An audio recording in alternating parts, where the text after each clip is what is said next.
Good morning, friends. We are on chapter 13, Underland without the Queen. All felt that they had earned what Scrub called a breather. The witch had locked the door and told the Earthmen not to disturb her, so there was no danger of interruption for the present. Their first business was, of course, Puddleglum's burnt foot.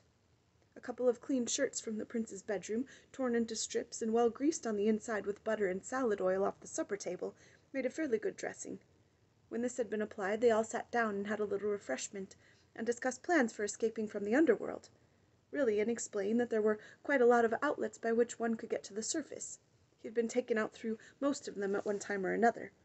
But he had never gone out alone, only with the witch, and he had always reached these outlets by going in a ship across the sunless sea.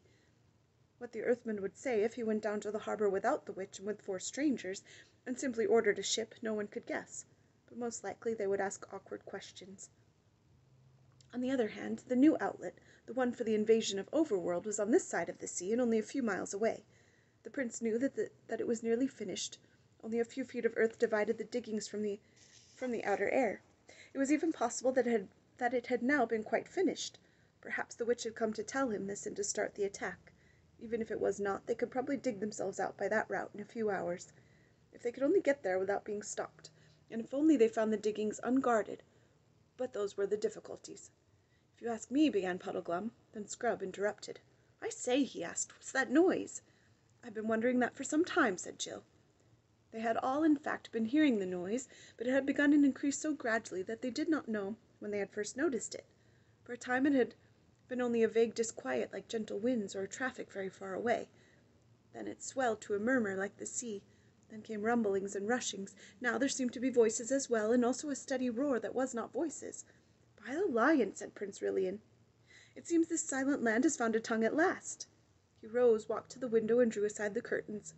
The others crowded round him to look out. The very first thing they noticed was a great red glow. Its reflection made a red patch on the roof of the underworld thousands of feet above them, so that they could see a rocky ceiling which had perhaps been hidden in darkness ever since the world was made. The glow itself came from the far side of the city, so that many buildings, grim and great, stood up blackly against it. But it also cast its light down many streets that ran from it towards the castle. And in those streets something very strange was going on. The closely packed, silent crowds of Earthmen had vanished. Instead, there were figures darting about by ones or twos or threes. They behaved like people who do not want to be seen, lurking in shadow behind buttresses or in doorways, and then moving quickly across the open into fresh places of hiding. But the strangest thing of all to anyone who knew the gnomes was the noise. Shouts and cries came from all directions, but from the harbor there came a low, rumbling roar, which grew steadily louder and was already shaking the whole city. "What's happened to the Earthmen?" said Scrub. "Is it them shouting?" "'Tis hardly possible," said the prince. "I never heard one of the rascals so much as speak with a loud voice in all the weary years of my bondage. Some new devilry, I don't doubt." "And what is that red light over there?" asked Jill. "Is something on fire?" "If you ask me," said Puddleglum, "I should say that was the central fires of the earth breaking out to make a new volcano. We'll be in the middle of it, I shouldn't wonder." "Look at that ship," said Scrub. Why, it's coming on so quickly. No one's rowing it." "Look, look," said the prince. "The ship is already far this side of the harbor. It is in the street. Look! All the ships are driving into the city. By my head, the sea's rising, the flood is upon us. Aslan be praised, this castle stands on high ground, but the water comes on grimly fast." "Oh, what can be happening?" cried Jill. "Fire and water and all those people dodging about the streets." "I'll tell you what it is," said Puddleglum. "That witch has laid a train of magic spells so that whenever she was killed, at the same moment her whole kingdom would fall to pieces. She's the sort that wouldn't so much mind dying herself if she knew that the chap who killed her was going to be burned or buried or drowned 5 minutes later." "Hast hit it, friend Wiggle," said the prince. "When our swords hacked off the witch's head, that stroke ended all her magic works, and now the deep lands are falling to pieces. We are looking on the end of Underworld." "That's it, sir," said Puddleglum, "unless it should happen to be the end of the whole world." "But are we just going to stay here and wait?" asked Jill. "Not by my counsel," said the prince. "I would save my horse Coal-Black and the witch's Snowflake and noble beast and worthy of a better mistress, which are both stabled in the courtyard. After that let us make shift to get out to high ground and pray that we shall find an outlet. The horses can carry 2 each at need, and if we put them to it they may outstrip the flood. Will your highness not put put on armor?" asked Puddleglum. "I don't like the look of those." And he pointed down to the street. Everyone looked down. Dozens of creatures, and now that they were close, they obviously were Earthmen, were coming up from the direction of the harbor. But they were not moving like an aimless crowd. They behaved like modern soldiers in an attack, making rushes and taking cover, anxious not to be seen from the castle windows. "I dare not see the inside of that armor again," said the prince. "I rode in it as in a movable dungeon, and it stinks of magic and slavery. But I will take the shield." He left the room and returned with a strange light in his eyes a moment later. "Look, friends," he said, holding out the shield towards them. "An hour ago it was black and without device, and now this." The shield had turned bright as silver, and on it, redder than blood or cherries, was the figure of the lion. "Doubtless," said the prince, "this signifies that Aslan will be our good lord, whether he means us to live or die. And all's one for that. Now by my counsel we shall all kneel and kiss his likeness, and then all shake hands with one another as true friends that may shortly be parted. And then let us descend into the city, and take the adventure that is sent us." And they all did as the prince had said. But when Scrub shook hands with Jill, he said, "So long, Jill. Sorry I've been a funk and so ratty. I hope you get home safe." And Jill said, "So long, Eustace. I'm sorry I've been such a pig." And this was the first time they had ever used Christian names, because one didn't do it at school. The prince unlocked the door, and they all went down the stairs. Three of them with drawn swords, and Jill with a drawn knife. The attendants had vanished, and the great room at the foot of the prince's stairs was empty. The grey, doleful lamps were still burning, and by their light they had no difficulty in passing gallery after gallery and descending stairway after stairway. The noises from the outside of the castle were not so easily heard here as they had been in the room above. Inside the house all was still as death, and deserted. It was as if they turned a corner into the great hall in the ground floor that they met their first Earthman, a fat, whitish creature with a very pig-like face, who was gobbling up all the remains of food on the tables. It squealed. The squeal also was very like a pig's, and darted under a bench, whisking its long tail out of Puddleglum's reach in the nick of time. Then it rushed away through the far door, too quickly to be followed. From the hall they came out into the courtyard. Jill, who went to a riding school in the holidays, had just noticed the smell of a stable, a very nice, honest, homely smell it is to meet in a place like Underland. When Eustace said, "Great Scott, look at that!" a magnificent rocket had risen from somewhere beyond the castle walls and broken into green stars. "Fireworks," said Jill in a puzzled voice.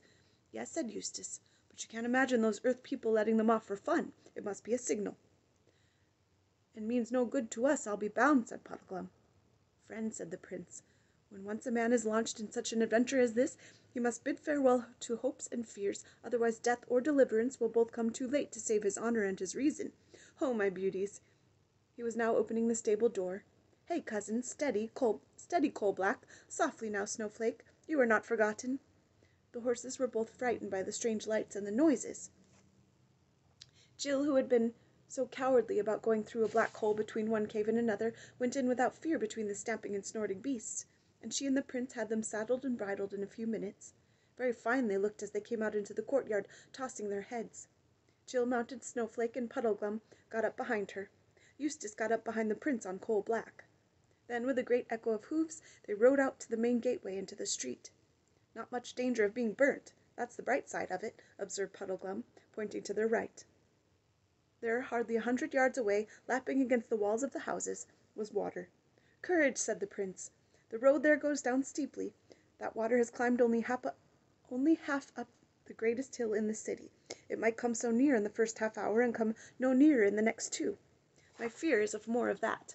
And he pointed with his sword to a great tall Earthman with boar's tusks, followed by 6 others of assorted shapes and sizes, who had just dashed out of a side street and stepped into the shadow of the houses where no one could see them.